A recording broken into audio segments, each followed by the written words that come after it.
ദൈവനാമത്തിന് എപ്പോഴും മഹത്വമുണ്ടാകുവാൻ ദൈവം നമ്മളെ ഈ ഒരു ദിവസം അനുഗ്രഹത്തോടെ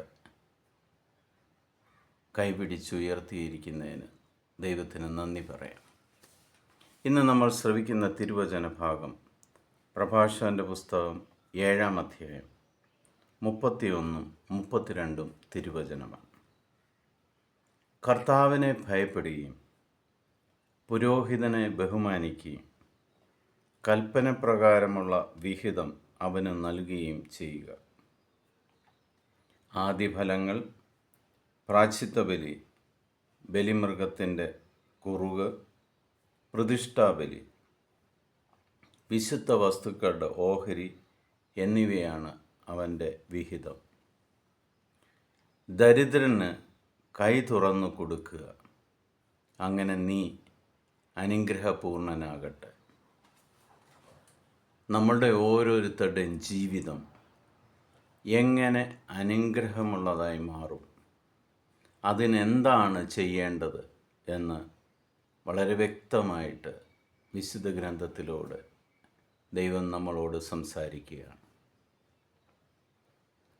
നിനക്ക് വേണ്ടി ബലിയർപ്പിക്കുന്ന പുരോഹിതനെ നീ ബഹുമാനിക്കുകയും അവന് വേണ്ടതെല്ലാം കൊടുക്കുകയും ചെയ്യുക. ദരിദ്രന് നീ കൈ തുറന്നു കൊടുക്കുക. പ്രിയ സഹോദരി സഹോദരങ്ങളെ, നമ്മൾ 50 ദിവസം നോമ്പും ഉപവാസവും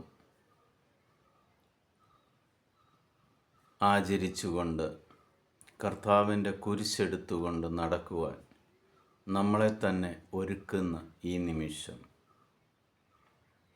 നമുക്ക് ചുറ്റും ദാരിദ്ര്യം അനുഭവിക്കുന്ന ധാരാളം മക്കളുണ്ട്.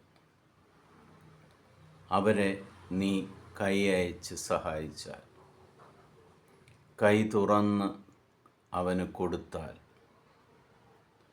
ദൈവാനുഗ്രഹം, ദൈവം നിന്നെ സമൃദ്ധമായിട്ട് അനുഗ്രഹിക്കുന്നത് കാണുവാൻ സാധിക്കും. കർത്താവ് ഈശോ മിശിഹ നമ്മളോട് പറഞ്ഞിട്ടുണ്ട്, നീ അളക്കുന്ന അളവ് കൊണ്ട് തന്നെ നീ കൊടുക്കുമ്പോൾ നിറച്ച് കുലുക്കി സമൃദ്ധമായിട്ട് നിനക്ക് തിരിച്ചു കിട്ടും. അത് തന്നെയാണ് പ്രഭാഷണനിലൂടെ ദൈവം പറഞ്ഞിരിക്കുന്നത്. ദരിദ്രന് നീ കൈ തുറന്ന് കൊടുക്കുമ്പോൾ അവിടെ നമ്മൾ പിശുക്കത്തരമൊന്നും കാണിക്കുന്നില്ല. അവന് വേണ്ടതെല്ലാം നിറഞ്ഞ മനസ്സോടെ കൊടുക്കുമ്പോൾ, അവനെ സഹായിക്കുമ്പോൾ, നിങ്ങളുടെ മുന്നിൽ വന്നിരിക്കുന്ന ഒരു വ്യക്തി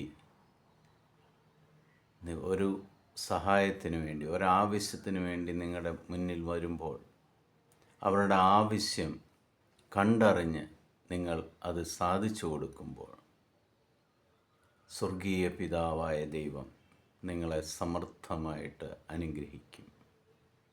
പിതാവായ ദൈവത്തിൻ്റെയും പുത്രനായ യേശുക്രിസ്തുവിൻ്റെയും പരിശുദ്ധാത്മാവിൻ്റെയും കൃപയും അനുഗ്രഹവും കരുണയും സമാധാനം സമൃദ്ധമായിട്ട് നിങ്ങളുടെ ജീവിതത്തിൽ ഉണ്ടാകട്ടെ.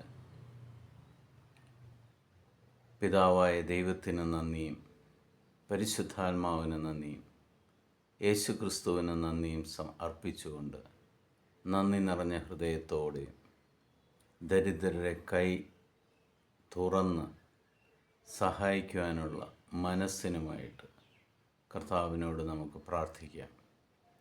യേശുക്രിസ്തുവിൻ്റെ സമാധാനം നിങ്ങളുടെ കൂടെ ഇന്നും എപ്പോഴും ഉണ്ടായിരിക്കട്ടെ.